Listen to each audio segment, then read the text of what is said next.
What's going on, y'all? It is day 26 of my 1K a day series. So we are up 26K. Just as a recap, this is me treating every single day as if I got paid $1,000 to live it up until day 1,000. Really it's day 27. Day 26 was yesterday. It was Wednesday. Had a lot on my plate. That was the day that I went to the track, tempo day. So what I did at the track was 200 at a 200 meter tempo, 150 or 200, a 150 and a 150. And with the 200 it's push, float, push, float. 150 is float, ease into it, push around the curve, and then float the last 50. I felt a lot better than last week. Yesterday was a really good day. It was about 65 degrees, which, you know, last Wednesday it was literally like 31 degrees and no sun, and the track was wet. And I was like bundled up out there, and I was like, dude, my form is off. Like, I got worse from last week. When I got out there and it was like 65 degrees at about 2 p.m., man, I just felt like I was kind of like floating on the track. I felt light.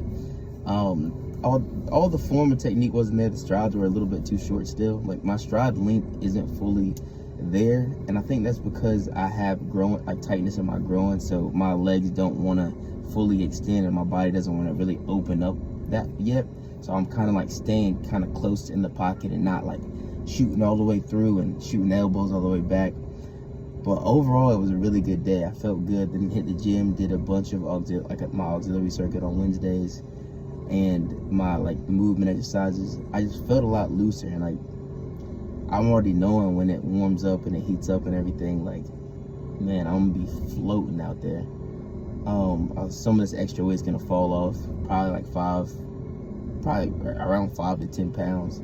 I mean, I got back up to like 169 yesterday, so because I'm really heavy lifting, and I make sure I'm eating a good amount, so I'll be floating around 170-ish until I get outside and actually start sweating outside, you know, when it's warmer. And you just lose weight that way, because, you know, my track sessions last about 2 hours. So, you know, 2 hours outside when it's 30 degrees, you're not sweating that much. 2 hours outside when it's 90 degrees, you're gonna start losing weight.